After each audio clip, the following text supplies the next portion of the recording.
Hello guys, ito palang kaganapan nung pumunta kami sa Bukirin. O yung anak ko, tago dito, tago doon. Kasama yung bata.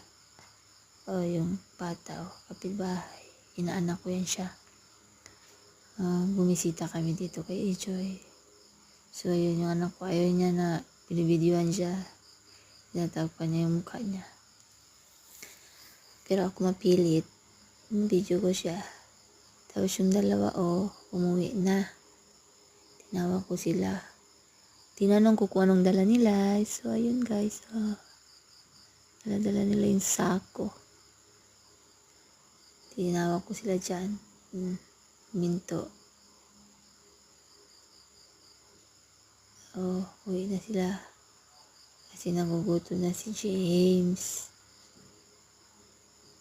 Yung nasa una anak ko yun. Masarap talaga dito sa bukid kay masarap yung hangin. Nakakalanghap tayo ng fresh air. So, sana ma-enjoy kayo sa aking video guys. So, yun lang guys. God bless.